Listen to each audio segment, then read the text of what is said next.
Good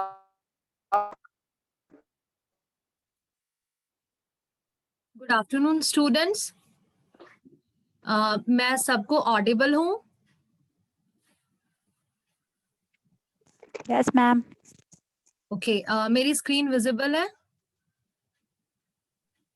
yes ma'am. Okay, अब आप सब खुद को म्यूट कर लेंगे। मैं कुछ प्रश्न पूछूंगी और जिसे भी उसका आंसर आता होगा वो चैट बॉक्स में रिप्लाई करेगा, और जिस स्टूडेंट को मैं डायरेक्ट करूंगी वो अनम्यूट होकर के आंसर देगा। जब तक मैं ना बोलूं कोई खुद को अनम्यूट नहीं करेगा। Okay students, so let's start. आज है हमारी मैथमेटिक्स की class. What do we call a shape that is enclosed by three sides having three angles? एक शेप जो तीन साइड से घिरा हुआ है उसे, और उसमें तीन एंगल्स हैं, उसे हम क्या कहेंगे?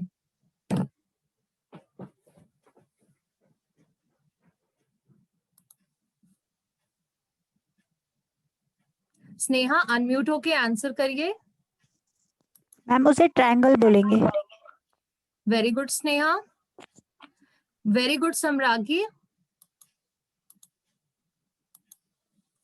On the basis of angles, what are the types of triangles? Angles के बेसिस पे ट्राइंगल्स को किन पार्ट्स में कैटेगराइज किया गया है? सम्रागी अनम्यूट होके आंसर करिए। Ma'am on the basis of angles, triangles है acute angle triangle, obtuse angle triangle, right angle triangle. Very good Samragi, बहुत अच्छे।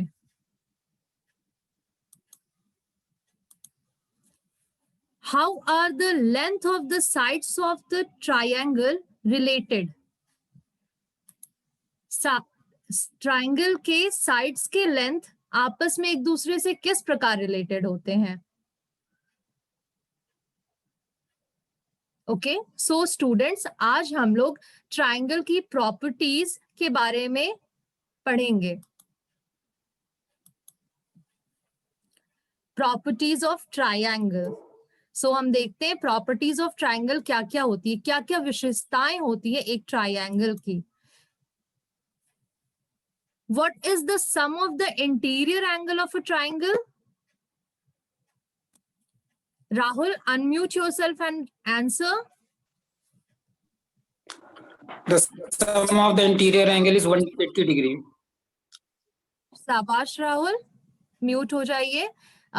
बाकी बच्चे प्लीज चैट बॉक्स में आंसर करते रहें, मुझे बहुत अच्छा लगेगा आप सब चैट बॉक्स में आंसर करेंगे तो। What is the sum of the exterior angles of a triangle? Triangle के एक्सटीरियर एंगल्स के सम कितने होते हैं? Very good Sneha, very good Samragi. Sum of exterior angles of a triangle is 360 degree. बहुत अच्छे,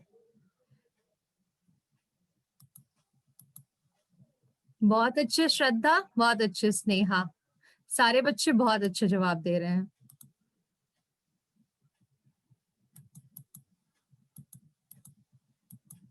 सो लेट्स, अब हम लोग प्रॉपर्टीज ऑफ अ ट्राइंगल पढ़ते हैं। The first property of a triangle, सबसे पहली विशेषता जो किसी ट्राइंगल की होती है वो क्या होती है? A triangle has three sides and three angles. जो मिनिमम होना ही चाहिए उस फिगर को ही हम ट्राइंगल कहेंगे जिसमें थ्री साइड्स होते हैं और थ्री एंगल्स होते हैं। दूसरी विशेषता क्या है? The sum of the interior angles of a triangle is always 180 degrees. यानी जो ट्राइंगल के इंटीरियर एंगल्स होते हैं उनका सम हमेशा हर कंडीशन में, चाहे वो ट्राइंगल छोटा हो बड़ा हो, चाहे वो राइट एंगल ट्राइंगल हो, अक्यूट एंगल हो, स्केलेन ट्राइंगल हो, आइसोसेल्स हो, इक्विलेटरल हो, हर कंडीशन में इंटीरियर एंगल्स का सम 180 डिग्रीज होगा। The next property is exterior angles of a triangle always add up to 360 degrees. तो ये प्रॉपर्टी भी हम जानते हैं कि ट्राइंगल के एक्सटीरियर एंगल्स का सम हमेशा 360 डिग्रीज होता है। Next, the sum of consecutive interior and exterior angle is supplementary. यहाँ पे दो वर्ड हमने ऐसे यूज किए, कंजिक्यूटिव मतलब साथ के, यानी एक लाइन सेगमेंट पे एक ऐसा एंगल जो ट्राइंगल के इंटीरियर एंगल बन रहा है और एक एक्सटीरियर एंगल बन रहा है, इन दोनों का सम हमेशा सप्लीमेंट्री, एंड हम जानते हैं सप्लीमेंट्री एंगल्स होते हैं that are equal to 180 degrees. तो कंजिक्यूटिव इंटीरियर और एक्सटीरियर एंगल का सम हमेशा सप्लीमेंट्री यानी 180 डिग्रीज होता है। ये इस फिगर से हम समझते हैं। Red portion, red shaded portion interior angle show कर रहा है, यानी एंगल, ये तीनों एंगल, इन तीनों का सम 180 डिग्रीज होगा। Exterior angles light blue shaded portion है, यानी ये और ये तीनों एंगल्स का सम 360 डिग्री होगा।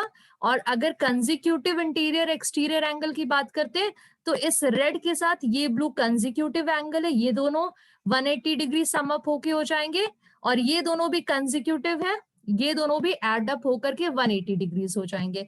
इसी तरह इस वर्टेक्स पे भी हम देखेंगे, इस रेड पोर्शन और इस ब्लू पोर्शन, यानी interior and exterior angles will sum up to 180 degrees, and these two are also consecutive interior and exterior angles, तो ये भी 180 डिग्रीज होंगे। इस वर्टेक्स पे भी सेम चीज हम फॉलो करेंगे। Next property is the sum of the lengths of any two sides of a triangle is greater than the length of the third side.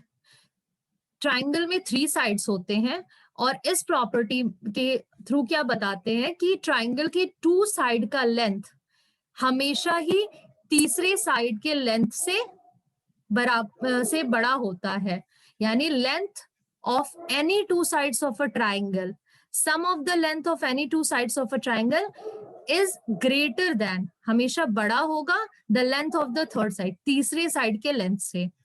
और इसी प्रकार डिफरेंस में भी, यानी सब्ट्रैक्शन में भी वही होगा। अगर 2 साइड का जो लेंथ है उनका डिफरेंस हम देखेंगे, वो हमेशा लेस देन होगा थर्ड साइड के लेंथ से।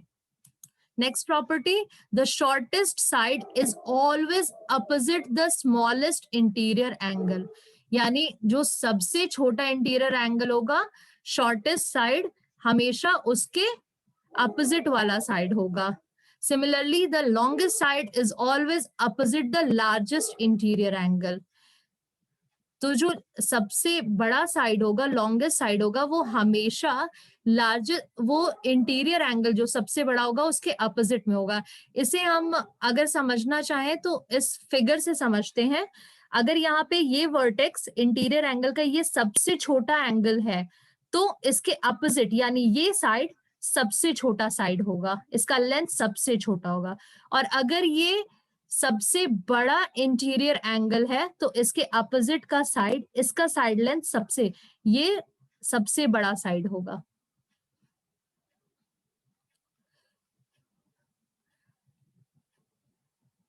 Next is are median of a triangle. Triangle का मीडियन क्या होता है? ये एक फिगर है जिसमें हम देख रहे हैं ABC एक ट्राइंगल है, BC जो साइड है उस पे D एक पॉइंट है, और A वर्टेक्स से एक लाइन सीधी आ रही है, वो D पे कट कर रही है BC को, और इस लाइन को हम मीडियन बोल रहे हैं। अब हम समझते हैं मीडियन एक्चुअली क्या होता है, और हम देख रहे हैं BC को जब D कट कर रही है, D पॉइंट पे जब ये लाइन सेगमेंट कट कर रहा है, तो BD और DC इन दोनों का लेंथ इक्वल है। ये जो साइन डिनोट किया गया है, ये जब 2 चीजें आपस में इक्वल होती हैं तो इस चीज को दर्शाने के लिए ये साइन लगाते हैं हम। देखते हैं मीडियन का डेफिनेशन क्या होता है। A median of a triangle is a line segment. Median एक ऐसा लाइन सेगमेंट होता है, जो कि आप देख रहे हैं AD एक लाइन सेगमेंट है, दैट जॉइंस अ वर्टेक्स, ये A वर्टेक्स को ज्वाइन कर रहा है to the midpoint of the side, यानी BC का D मिड पॉइंट है। A वर्टेक्स से एक लाइन सेगमेंट AD आ रहा है और वो D पॉइंट पे BC साइड को कट कर रहा है, और D पॉइंट BC का मिड पॉइंट है, यानी BD और DC इक्वल हैं, and that is opposite to that vertex. और जिस वर्टेक्स से वो लाइन सेगमेंट ओरिजिन करेगी वो अपने अपोजिट साइड को मिड पॉइंट पे कट करती है। सो इन द फिगर हमने समझ ही लिया कि A वर्टेक्स है, उसके अपोजिट साइड में BC है, तो A से एक लाइन सेगमेंट आएगी और वो D पॉइंट पे BC को कट कर रही है और D BC का मिड पॉइंट है, तो AD जो लाइन सेगमेंट है इसे हम मीडियन कहेंगे। Next is properties of median of a triangle. अब प्रॉपर्टीज क्या होते हैं मीडियन के, ये जैसा ये फिगर हम देख रहे हैं, इस फिगर में सारे वर्टेक्स से एक एक मीडियन आपको दिख रहे हैं। ए से भी एक मीडियन ड्रॉ होकर के CB पे कट करा है, C से एक मीडियन CD निकल करके AB को कट करा है, और B से एक मीडियन AC को कट कर रहा है F पे। अब ये तीनों लाइंस जो हैं AE, CD एंड BF, ये तीनों क्या कहलाएंगे? These are medians. और ये जो तीनों मीडियंस जहां पे एक दूसरे को इंटरसेक्ट कर रहे हैं, द पॉइंट इज O। इस O को हम क्या कहते हैं? इस O को हम सेंट्रॉइड कहते हैं। सो अब देखते हैं, every triangle has 3 medians. 3 medians क्यों होंगे स्टूडेंट्स? बिकॉज 3 वर्टेक्स होते हैं और हर वर्टेक्स और 3 साइड्स होते हैं, तो हर वर्टेक्स से एक लाइन सेगमेंट निकल के अपने अपोजिट साइड के मिड पॉइंट पे कट करेगा, तो वो मीडियन कहलाएगा। और 3 वर्टेक्स होते हैं तो 3 मीडियंस एटलीस्ट होंगे हर ट्राइंगल में। 3 medians will always meet at a single point. एक सिंगल पॉइंट पे ये मिल रहे हैं जो हम O से डिनोट करें, और उस सिंगल पॉइंट को हम सेंट्रॉइड कहते हैं। और each median of a triangle divides the triangle into 2 smaller triangles which have equal area. तो ये सबसे इंपॉर्टेंट प्रॉपर्टी है जो आगे जाकर के आप इस प्रॉपर्टी का यूज करके बहुत सारी प्रॉब्लम सॉल्व करेंगे। यानी एक मीडियन, कोई भी एक मीडियन जो ट्राइंगल जो किसी वर्टेक्स से निकलता है, वो उस ट्राइंगल को 2 इक्वल स्मॉलर ट्राइंगल्स में डिवाइड कर देता है। और वो दोनों ट्राइंगल इक्वल किस बेसिस पे होते हैं? एरिया के बेसिस पे। यानी अगर यहाँ पे AE मीडियन को कंसीडर करें तो वो ABC को ACE and ABE in 2 triangles में कट कर रहा है, दोनों का इक्वल एरिया होगा। In fact, the 3 medians divide the triangle into 6 smaller triangles of equal area. और अगर हम ध्यान से देखें तो एक ट्राइंगल में 3 medians और हर मीडियन ट्राइंगल को 2 ट्राइंगल्स जो कि इक्वल एरिया के होते हैं उसमें डिवाइड करेगा। तो 3 मीडियंस जब होंगे तो वो 6 इक्वल ट्राइंगल्स में एक ट्राइंगल को डिवाइड कर देते हैं। AE 2 पार्ट में कर रहा है, CD अगेन 2 ट्राइंगल्स बना रहा है, एंड BF अगेन 2 ट्राइंगल्स बना रहा है। तो हम टोटल देख रहे हैं कि 1 2 3 4 5 6 इक्वल एरिया वाले ट्राइंगल्स फॉर्म होते हैं मीडियन से। Next is altitude of a triangle. तो ट्राइंगल का एल्टीट्यूड क्या होता है स्टूडेंट्स? एल्टीट्यूड आप ये देख रहे हैं, ये एक ट्राइंगल है, अगेन A वर्टेक्स से एक लाइन सेगमेंट आके CB पे कट कर रहा है E पॉइंट पे, बट यहाँ पे कोई ऐसा मार्क नहीं है कि E मिड पॉइंट है, यानी इक्वल नहीं है। CE का लेंथ और EB का लेंथ इक्वल नहीं होता है। बट ये जो एंगल का साइन है ये हम सब जानते हैं, ये राइट एंगल का साइन होता है। यानी AE जो लाइन सेगमेंट है वो परपेंडिकुलर है ऑन द साइड CB। और इस तरह हम देख रहे हैं हर वर्टेक्स से एक परपेंडिकुलर सामने की साइड पे कट कर रहा है एक पॉइंट पे। उस पॉइंट को हम D, E और F से डिनोट कर रहे हैं। अब हम देखते हैं एल्टीट्यूड का डेफिनेशन क्या होता है। Altitude of a triangle is a line segment that starts from the vertex and meets the opposite sides at right angles. Vertex से निकल के वो अपोजिट साइड पे एक परपेंडिकुलर ड्रॉ कर रहा है। This is the altitude of a triangle. अब इसकी प्रॉपर्टीज देख लेते हैं। प्रॉपर्टीज ऑफ एल्टीट्यूड, अगेन ये फिगर, इस प्रॉपर्टी अब देखते हैं, ये जो लाइंस है AE, CD, BF, ये सारे एल्टीट्यूड हैं, यानी एक ट्राइंगल में 3 एल्टीट्यूड। और ये O जिस पॉइंट पे तीनों एल्टीट्यूड एक दूसरे को कट करते हैं उस पॉइंट को हम ऑर्थो सेंटर बोलते हैं। यहाँ O ऑर्थो सेंटर है। Every triangle has 3 altitudes. Her triangle में जिस तरह 3 मीडियन होते हैं उस तरह 3 एल्टीट्यूड होंगे, जो तीनों हर वर्टेक्स से निकल के सामने वाली साइड को कट कर रहे होंगे एक पॉइंट पे। The altitude is the shortest distance from the vertex to its opposite side. अब एल्टीट्यूड का क्या मतलब है कि वो उस जिस वर्टेक्स से निकलता है उस वर्टेक्स से सामने वाली साइड तक का शॉर्टेस्ट डिस्टेंस होता है। जब हम area of a triangle calculate करेंगे तो हमें इस चीज का काफी यूज होगा। आगे ट्रिगोनोमेट्री में और बाकी अदर चैप्टर्स में भी हम इन सब का यूज करेंगे। The altitude of a triangle में लाई इनसाइड और आउटसाइड द ट्रायंगल। जरूरी नहीं है कि इस ट्रायंगल के अंदर ही वो शॉर्टेस्ट डिस्टेंस हो, ये बाहर भी हो सकता है, ये एल्टीट्यूड बाहर भी ड्रॉ हो सकता है। So students, what is length? आप क्या समझते हैं लेंथ से? Rahul, unmute yourself and answer.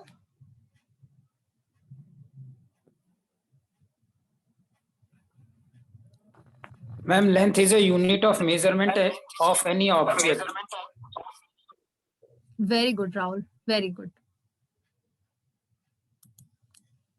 How will we calculate the length of a fencing to be used in a triangular shaped park? एक triangular shaped park है और उस पे हमें फेंसिंग बनानी है, तो हम कैसे कैलकुलेट करेंगे कि हमें कितनी लंबाई की फेंसिंग चाहिए, क्या होनी चाहिए उसकी लंबाई? स्टूडेंट्स चैट बॉक्स में रिप्लाई करते रहिए।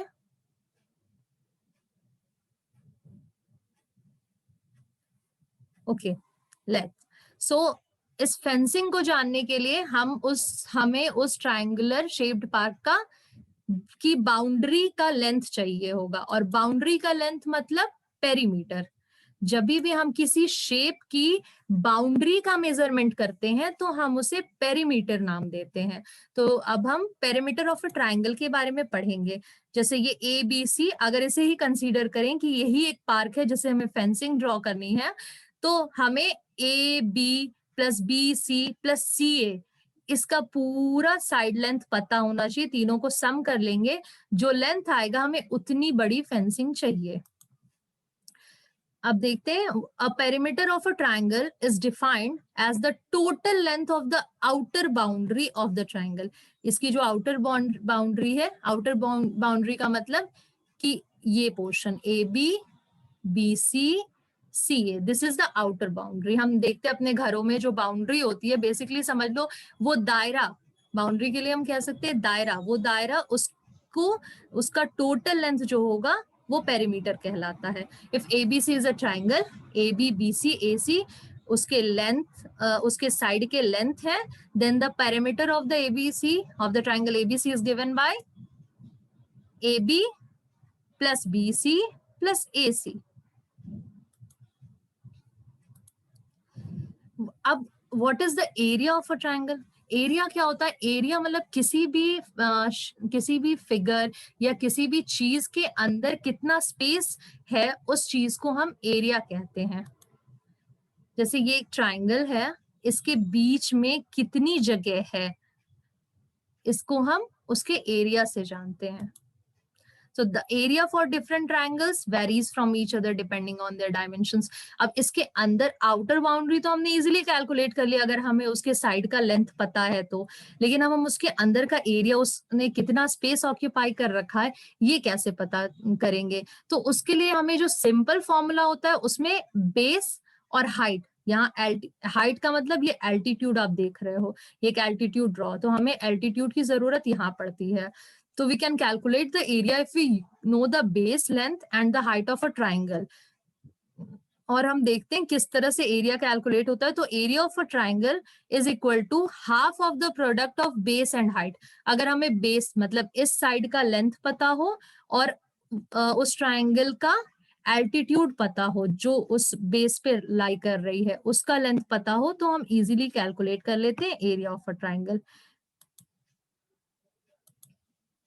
अब एग्जाम्पल हम समझते हैं इसका। अगर एक क्वेश्चन है, find the area of a triangle having base 9 centimetre और हाइट है उसका 6 सेंटीमीटर। तो किस तरह कैलकुलेट करेंगे? स्नेहा अनम्यूट हुई है। अभी मैंने जो एरिया ऑफ अ फॉर्मूला का बताया था वो क्या है? Ma'am half base into height, तो मैम 1/2 इंटू 9 इंटू 6, तो 2 6 से 6 2 से कट जाएगा तो 3 ma'am 27। Okay, very good Sneha, very good. ये देखिए किस तरह करते हैं हम। Area half base into height, half into 9 into 6, 27 centimetre square. Unit का हमेशा ध्यान रखिए, जिस यूनिट में बेस और हाइट का मेजरमेंट दिया होगा उसी यूनिट में, उसी स्क्वायर यूनिट में फाइनल एरिया कैलकुलेट करके हम लिखते हैं। अब area of a triangle using Heron's formula. हमें हेरोन्स फॉर्मूला की क्यों जरूरत पड़ी? हर ट्राइंगल में जरूरी नहीं है बेस और हाइट हमें पता हो। हर ट्राइंगल में एल्टीट्यूड, हमने देखा कि 6 तरह के ट्राइंगल होते हैं, स्केलीन भी होता है, आइसोसेल्स भी होता है, इक्विलेटरल होता है, अलग अलग तरह के ट्राइंगल होते हैं।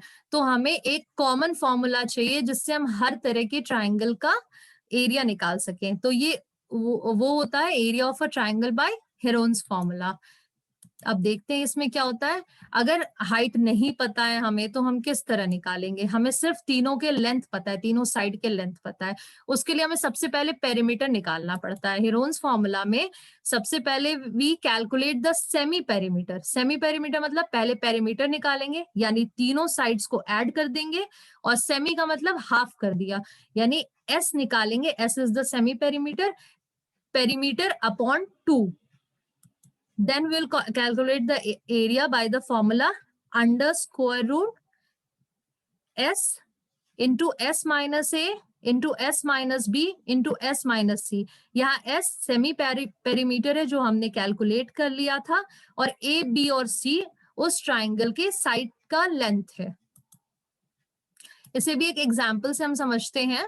Find the area of a triangle जिसके तीनों साइड्स दिए हुए हैं 5 6 एंड 7। सो इसे सॉल्व करते हैं हेरोन्स फॉर्मूला को यूज करके। सेमी पेरीमीटर कैलकुलेट करेंगे a plus B plus C upon 2, और तीनों लेंथ हमें पता है 5 यानी a, 6 b और 7 c।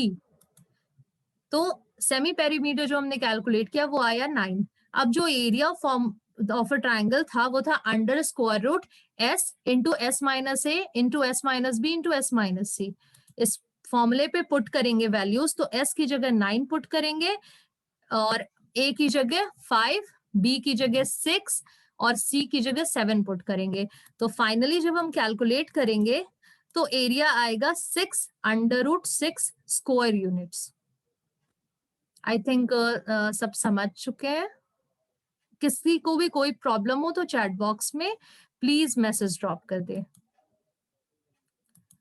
सो स्टूडेंट्स, अभी हमने प्रॉपर्टीज ऑफ ट्राइंगल पढ़ी, हमने मीडियन एल्टीट्यूड भी पढ़ा, और हमने एरिया ऑफ ट्राइंगल 2 फॉर्मूले से कैलकुलेट करना सीखा, पेरीमीटर के बारे में समझा। अब हम चैप्टर को समराइज करते हैं। So what is median? हाँ Samragi, unmute yourself and answer.